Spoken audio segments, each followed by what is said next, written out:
Thank goodness that's over. Finally, it's the sardines' turn. Surface to feed.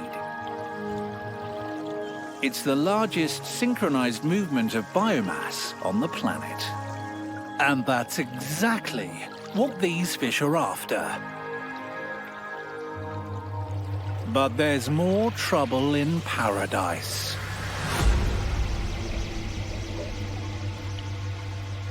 Squid, Humboldt squid, ascend from the deep at night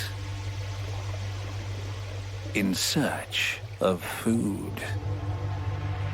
They're decked out to kill.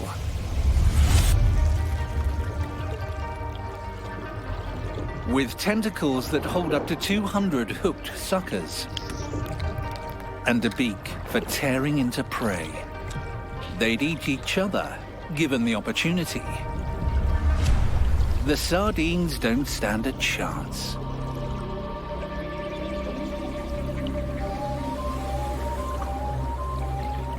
Using chromatophore cells, the Humboldt squid flash to communicate. I'm going in for the kill. I'm changing direction.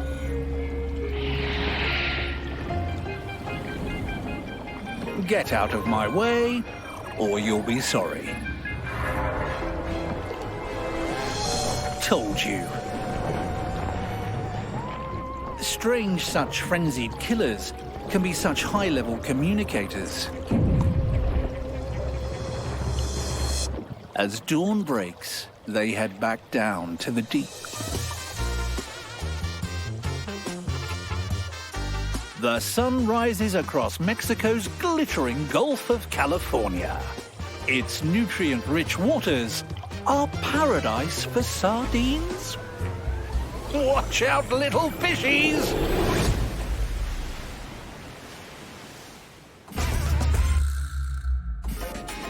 Some predators work hard to survive, and some survive on others' hard work.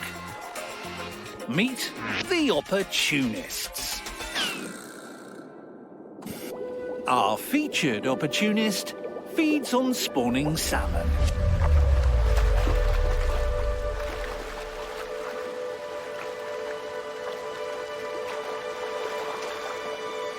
A brown bear. Your quintessential predatory scene. But weird? No. But what if, instead of a 6-pound snack, the bear was foraging for a 1-ton feast? Ah, that got your attention. And what if it wasn't from the river, but the ocean? And what if it wasn't salmon, but a whale? But how, you ask? Let's start here, in the waters around Alaska's Aleutian Islands. It's summertime, and the sun barely sets. It sets off phytoplankton blooms that feed animals. That feed bigger animals. That feed even bigger animals.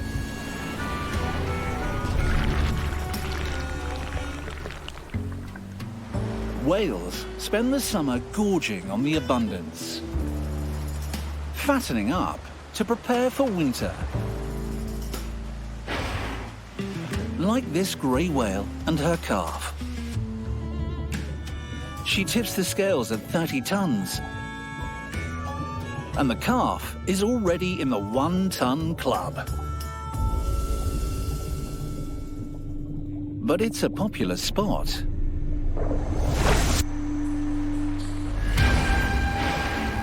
Orca.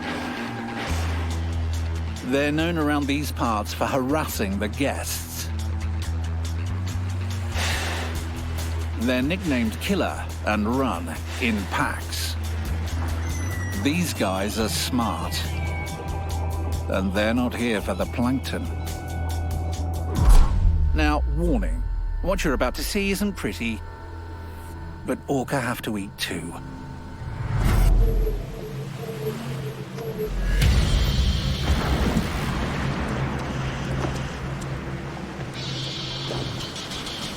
All the orca have to do is separate the young calf from its mother to drown it.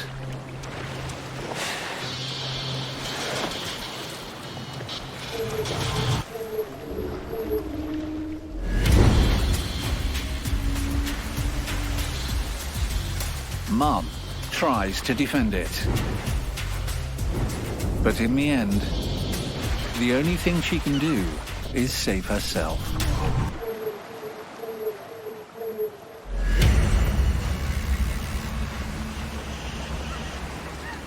Okay, that was intense. So, here's a tiny bobtail squid covering itself in sand as a bit of a palate cleanser.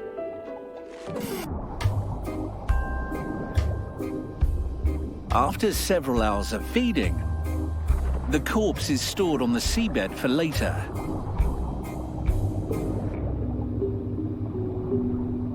See? Smart. Except for buoyancy. Sometimes carcasses float to the surface. So now, going back to where we started. Every brown bear within a 2-mile radius can smell a potential feast.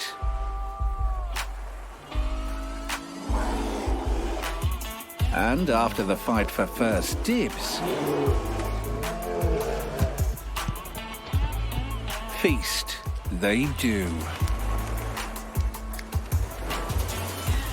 There's no saving it for later for the bears. They'll gorge themselves sleepy. And why not? They're here to make the most of the orca's hard work. All that blubber's perfect for spring fattening after hibernation. And it provides a much heartier meal in one sitting than this. Now, speaking of hearty, the predation games are about to make room for some real heavy hitters.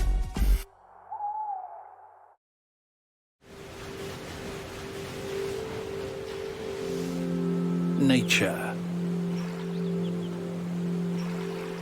Soothing. Tranquil. Peaceful. We know better than that. It's an all-out arms race. And leading the charge are the prize fighters. Like the great white shark. It's known as a cold-blooded killer, but it's going through an identity crisis. Let me explain. Take a look at most fish. They're cold-blooded ectotherms. The same temperature as the water. Pretty cold. They rely on external sources to warm them up, like the sun. Being cold requires less energy than being warm, so ectotherms eat less. Meanwhile, 1, 2, 3, 4. Warm-blooded endotherms generate their own body heat. But to do that, they have to eat more. So, why bother? Because being warm-blooded allows them to perform at any time and maintain peak performance for longer. So, they need fuel. Endotherm. Eat more, perform longer. Ectotherm. Eat less, perform less. It's a trade-off. Which brings us back to the shark.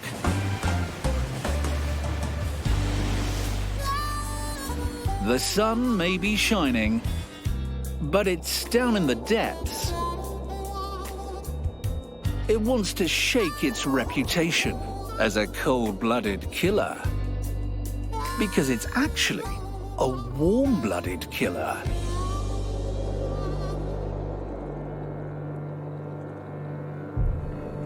It's part endothermic. So, what to do? Should it go slow and maintain its reputation? Or use that warm-blooded, heat-generating body to really chase those seals?